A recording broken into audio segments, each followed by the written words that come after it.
देवी भक्ति जो बड़ा उच्च स्थान रखती है किसी के भी जीवन में, क्योंकि कहते हैं जहाँ भक्ति होती है वहाँ भगवान होते हैं। पर एक बार वो भक्ति देवी भी दुखी हो गई। भक्ति दुखी हो गई, ये तो बड़ा विचित्र कहानी है। भक्ति के दुख का कारण क्या है? भक्ति के दुख का कारण देवी भक्ति ने एक बार नारद जी को बताया। नारद जी उनको वृंदावन में मिले। देवी भक्ति भी वृंदावन में ही थी, क्योंकि भक्ति तो वहाँ कण कण में रहती है। पर आज भक्ति दुखी थी। नारद जी ने पूछा, देवी आप क्यों दुखी है, भक्ति होकर के परेशान? तो भक्ति देवी ने कहा कि महाराज मेरे दुख का कारण मेरे दो बालक हैं, ज्ञान और वैराग्य। महर्षि आप तो सर्वज्ञाता हैं, आप तो बड़े तपस्वी हैं, ज्ञानी हैं, भगवान का अवतार है, आप समाधान बताइए ना। काय का समाधान? बोले हमारे दोनों बालक वृंदावन में आकर के देखो क्या हालत हो गई इनकी। बूढ़े वृद्ध अवस्था ने इनको पकड़ लिया, घेर लिया, शरीर एकदम स्थिर पड़ गया है, ना आँख खोल पाते हैं, ना बोल पाते, ना किसी को देख पाते हैं। इनकी ये दशा देख के, अवस्था देख के भक्ति देवी बड़ी दुखी है। और भक्ति देवी कहती है, महाराज मेरे दुख का निवारण अब आप ही कर सकते हो, तो बताइए क्या करूं? पहले तो ये बताइए कि कारण क्या है इनके इस विचित्र घटना का, क्योंकि अक्सर तो दुनिया में माँ बाप बूढ़े होते हैं, बच्चे जवान होते हैं, यहाँ माता तो एकदम सुंदर युवा और बालक बूढ़े, तो ये बात तो कुछ जचती नहीं। तो देवी क्या ये सदा से ही ऐसा था? बोले नहीं, पहले तो सब सिस्टम ठीक था, पर एक दिन जब मैं इन दोनों बालकों को लेकर वृंदावन में आई, तो वृंदावन में आके मैं तो युवा हो गई, बालक बूढ़े हो गए, अब बताइए क्या करूं? तो नारद जी ने पहला तो कारण बताया, वृंदावनस्य संयोगात् पुनस्तत्वं तरुणी नवा धन्यम वृंदावनम तेन भक्तिर्नित्यति यत्र च। ये वृंदावन की पहली तो महिमा है कि यहाँ भक्ति का ही विशेष स्थान है, इसलिए भक्ति आप युवा हो गई, बालक बूढ़े हो गए, लेकिन अब समस्या है तो समाधान भी होगा, चलो ढूंढते, कोई बात नहीं। उनके कान में श्री नारद जी ने वेदोच्चारण, मंत्रोच्चारण, शास्त्रों के सूक्तियाँ, पाठ सब सुना दिए कान में, ज्ञान वैराग्य के। लेकिन उनकी अवस्था वैसी की वैसी बनी रही। थोड़ी एकाध क्षण के लिए होश आ भी जाता तो फिर से मूर्छित हो जाते। क्या करे? बड़े नारद जी भी उदास हो गए कि हमारे सारे प्रयास विफल हो रहे। तो फिर भगवान ने देवताओं को प्रेरणा दी, देवताओं ने आकाशवाणी की। आकाशवाणी क्या थी? नारद जी इनका ये जो कष्ट ऐसे दूर नहीं होगा, इनका कष्ट दूर करने के लिए आपको सत्कर्म करना पड़ेगा। अब कौन बताए कि सत्कर्म क्या है? कोई कहेगा कुछ सत्कर्म है, कोई कहेगा कुछ सत्कर्म है, कैसे पता लगाएं? तो खोज में नारद जी निकल पड़े और खोजते खोजते विशालापुरी बद्रिक आश्रम श्री बद्री नारायण भगवान की शरण में पहुँचे। वहीं उनको मिलन हुआ। अब देखो, जब भगवान के द्वार पर आप जाते हो ना समस्या का समाधान लेने, अब भगवान तो बोलते नहीं है, कोई बिरला ही होगा जिससे भगवान की मूर्ति बातें करती हो, बाकी सहजता में तो भगवान किसी से बोलती नहीं मूर्ति। तो भगवान समाधान कैसे देते हैं फिर? बोले भगवान अपना कोई जन संत के रूप में भेज देते हैं, और जब वो संत आपसे बातें करता है ना, समाधान देता, तो मतलब ये समाधान इन्होंने नहीं, सीधा भगवान की ओर से आया। ये वाया संत महापुरुष के होके आया, दिया समाधान भगवान ने। ये संत भगवान के संदेश वाहक होते हैं। तो कहीं भी तीर्थ, कोई भी धाम में जा रहे हो और वहाँ कोई संत मिल जाए और आपका कोई समाधान दे दे, तो बिना उस पर फिर क्यों कैसे प्रश्न किए मान लेना चाहिए, क्योंकि वो भगवान ने भेजा है। तो ऐसे ही नारद जी की समस्या के समाधान के लिए भगवान ने सनकादि ऋषि को भेजा।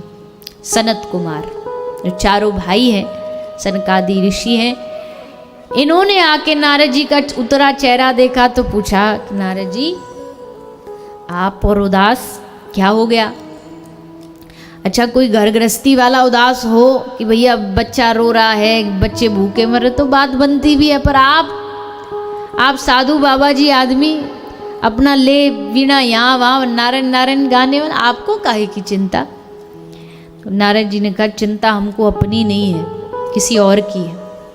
किसकी है? बोले ऐसे ऐसे ज्ञान और वैराग दो बूढ़े पड़े हैं वृंदावन में, उनको उनकी मूर्छा को दूर करना है। तब श्री नारद जी को बताया गया सनकादि ऋषि के द्वारा कि आप उनके लिए भागवत कथा कराइए, यही सबसे बड़ा सत्कर्म है, यही दान है, यही पुण्य है, यही तप है, यही यज्ञ है, सारे साधन इसमें समाये हुए हैं। नारद जी ने कहा जब आपने समाधान बता दिया, सत्कर्म बता दिया, तो अब स्थान भी बता दो, कौन सी जगह अच्छी रहेगी कथा कराने के लिए। तो श्री सनकादि ऋषियों ने बताया देवभूमि में ऋषिकेश में बड़ा सुंदर गंगा जी का घाट है, आनंद घाट, उस तट पर इस कथा का आयोजन कराओ। तो प्रभु समाधान भी बता दिया, जगह भी बता दिया, करेगा कौन ये भी बता दो। और बता क्या दो, इस दुनिया में आपसे समीप भगवान के और कौन हो सकता है, इसलिए आप तो उनके कण कण की कथा जानते हो, इसलिए आप ही ये कथा सुनाई। चारों भाइयों को निमंत्रित किया गया और सनकादि ऋषि इस प्रथम कथा के भागवत के वक्ता बने, नारद जी यजमान बने। नारद जी स्वयं पुरोहित बन करके इस का आयोजन कराते हैं, व्यवस्थाएं बनाते हैं। चारों ओर सभी ब्रह्मांडों में इसकी सूचना पहुंचा दी गई, देवताओं को, दैत्यों को, ऋषियों को, महात्माओं को, कि भैया सबको पधारना, और सब आए। सब गंगा के घाट पर इस कथा को श्रवण करने के लिए पूरा ऋषि महात्माओं का तांता लग गया। सनकादि ऋषियों ने कथा सुनाई। कुछ दृश्य श्रोता थे तो कुछ अदृश्य श्रोता थे। हमेशा कथा में ये होता ही है, कुछ श्रोता दिखते हैं और कुछ श्रोता ऐसे भी होते हैं जो अदृश्य रूप से कथा सुनते हैं। और अदृश्य रूप से अदृश्य श्रोता कौन थे वहाँ पर? कथा जैसे विश्राम हुई तो देवी भक्ति ज्ञान और वैराग्य को अपने साथ में लेकर के प्रकट हो गई।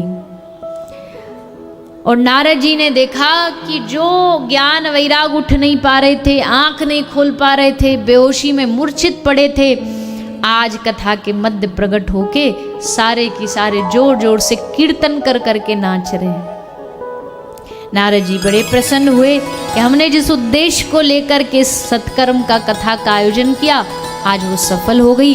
भक्ति अपने दोनों ज्ञान वैराग पुत्रों को सामने लेके खड़ी नाच रही है। नारद जी ने आदेश दिया भक्ति देवी को कि देवी अब यहाँ से कभी जाना मत। आप जो भी कथा सुनने आए, भगवान की कथा में आके बैठे, आप उन सबके हृदय में आकर के विराजमान हो जाना, उनके हृदय में बैठ जाना।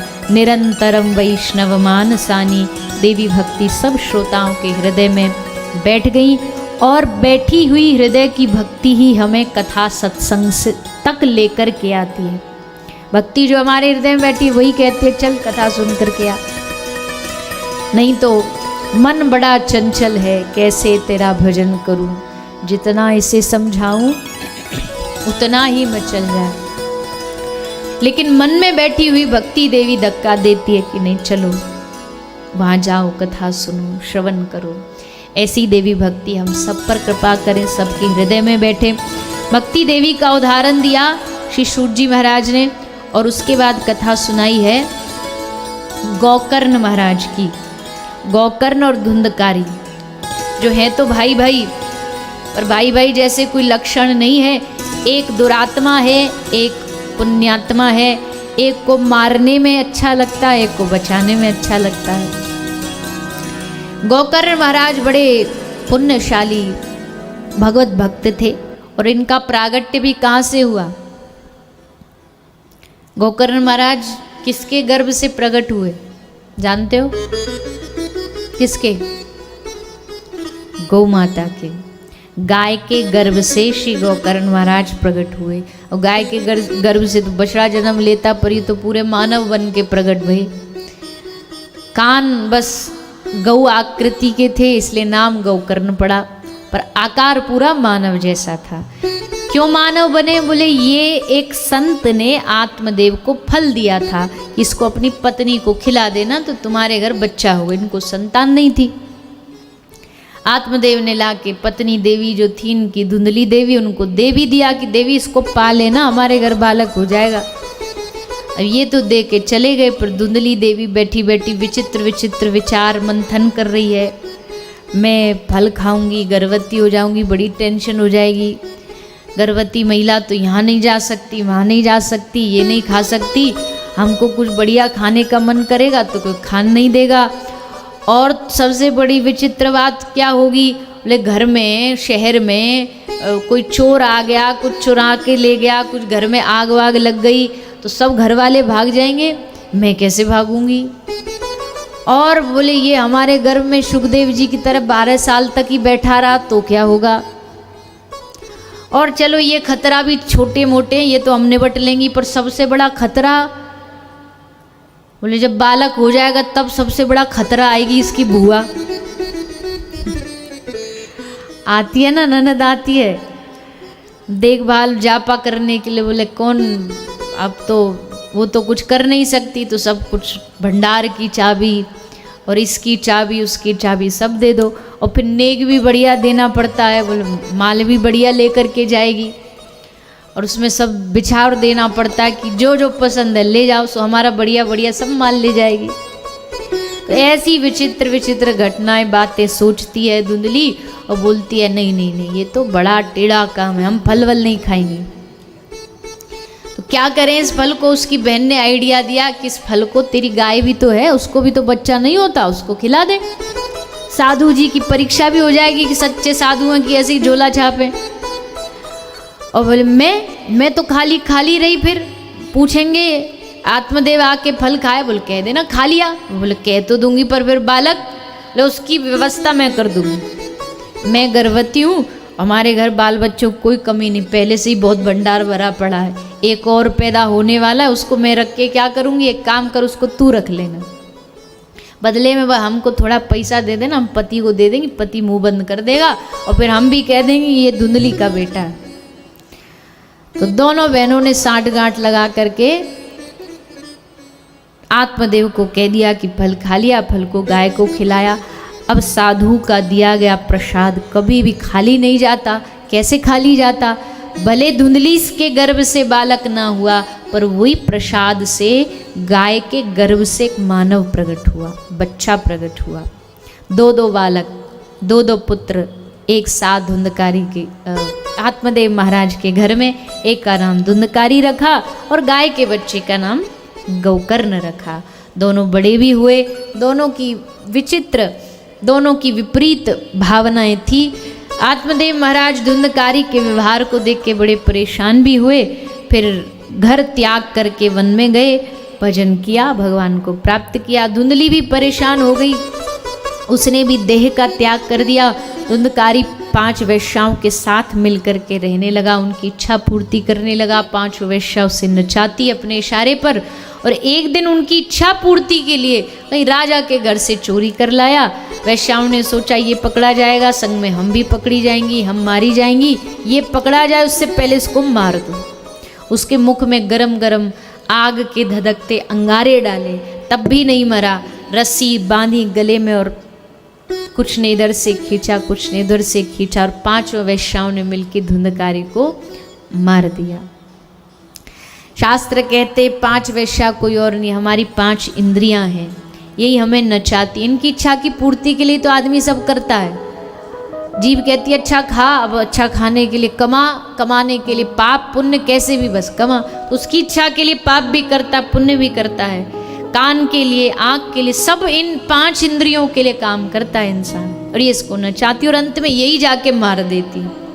5 इंद्रियां ही जाके इस जीव को घुमा घुमा के नष्ट कर देती हैं। आज धुंधकारी मरा, मर के एक बहुत बड़ा दैत्य बना, ब्रह्म राक्षस बना, और उस राक्षस के उद्धार के लिए सुना था गौकर्ण महाराज ने पिंडदान करने से मुक्ति मिल जाती है। कराए 1 बार 2 बार 5 10 100 बार करके आ गए। पता था कि ब्रह्म दैत्य ऐसे ही थोड़ी मुक्त हो जाएगा, पर 100 बार के बाद भी इसको मुक्ति नहीं मिली। तब सूर्य भगवान ने आज्ञा दी कि तुम अपने गांव में श्रीमद् भागवत कथा का आयोजन कराओ, उससे इसकी मुक्ति होगी। तब जा कर के गांव में भागवत का आयोजन हुआ। धुंधकारी आया। अब बैठने के लिए कहाँ बैठे? अब ऐसे तो बैठ नहीं सकता क्योंकि दैत्य है, ब्रह्म राक्षस है। तो छुप करके एक बांस में बैठ करके उसने 7 दिन कथा सुनी और 7वें दिन वो बांस नष्ट हो गया, फटा। और 7वें दिन साक्षात भगवान के दूत विमान लेकर के आ गए, उसको विमान में बिठा करके भगवान के धाम लेकर के गए। यानी भागवत कथा को श्रवण कराने वाले श्री गोकर्ण महाराज ने इतने भाव से सुनाया और धुंधकारी ने इतने भाव से सुना, इस 7 दिन में सुनकर के ही मुक्ति हो गई। भागवत तो कहती है क्षणार्धम क्षेमार्धम, एक क्षण में भी मुक्त करने का सामर्थ्य भागवत जी रखती है। पर फर्क इतना है, कहने वाला योग्य हो और कोई सुनने वाला योग्य हो। अगर दोनों तरफ ही कुछ कुछ गड़बड़ है तो फिर समय लगेगा पर मंजिल मिलेगी जरूर। जो एक बार भगवान की शरण में आ गया, भगवान उसे छोड़ते नहीं। आ तो गया कम से कम, अब धीरे धीरे धीरे भगवान तक भी पहुंच जाएगा। तो इस प्रकार गोकर्ण महाराज ने धुंधकारी का उद्धार भागवत श्रवण करा के कराया। आगे भागवत की विधि सुनाई कि भागवत श्रवण करने के लिए विधि विधान तो बहुत हैं, पर जितने निभा सके जो उतना अच्छा है। और किसी कारण से कोई विशेष विधि ना भी निभा पा रहे हैं, क्योंकि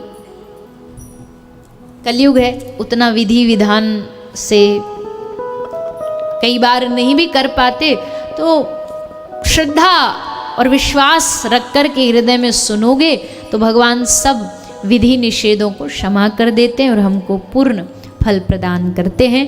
क्योंकि सदा सेव्या श्रीमद् भागवती कथा यस्या श्रवण मात्रेन हरिश्चित्तम समाश्रित, भगवान को हृदय में स्थापित करने वाली ही भगवान की कथा होती है, श्रीमद् भागवत होती है। ऐसी श्रीमद् भागवत सबके लिए कल्याणकारी है, हम सबके लिए भी कल्याणकारी है। हम इस भागवत को श्रवण करने का अवसर श्री ठाकुर जी की कृपा से प्राप्त हुआ है।